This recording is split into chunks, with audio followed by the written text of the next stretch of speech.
Breaking news, এবারে শাকিব খানের upcoming cinema বরবাতে যুক্ত হলেন বর্তমান সময়ের নাটকের জনপ্রিয় অভিনেতা মুশফিকার ফারহান। তিনি কিভাবে যুক্ত হলেন এই সিনেমায় এবং তার ক্যারেক্টার কি, এটাও আলোচনা করা হবে এই ভিডিওতে। সম্প্রতি সামাজিক যোগাযোগ মাধ্যম থেকে শুরু করে সবখানে শাকিব খানের বরবাত নিয়ে ব্যাপক আলোচনা হচ্ছে।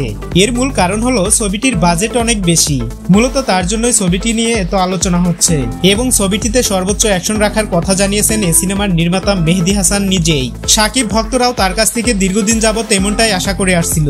এবার আসছি মুশফিকার ফারহানের কাছে। এই অভিনেতার বর্তমানে ছোট পর্দায় ব্যাপক জনপ্রিয়তা আছে।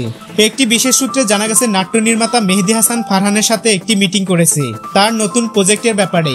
এখন অনেকে ধারণা করছে বরবাদ সিনেমায় ভিলেন চরিত্রে থাকতে পারে ফারহান, তবে এ ব্যাপারে এখনো কোনো অফিসিয়ালি কনফার্মেশন আসেনি। এর আগেও শোনা গিয়েছিল বরবাতে ভিলেন চরিত্রে থাকবে অপূর্ব, এ নিয়ে নাকি অপূর্বর সাথে কথাও হয়েছিল। এগুলো আপাতত শুধুমাত্র রিউমার। ছবিটির পুরোপুরি কাজ শুরু হলে এ ব্যাপারে আরো বিস্তারিত জানা যাবে। তবে এই দুজনের মাঝ থেকে কেউ একজন ভিলেন হিসেবে থাকলে বিষয়টি খারাপ হবে না।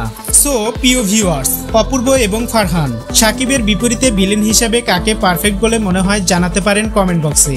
Thanks for watching.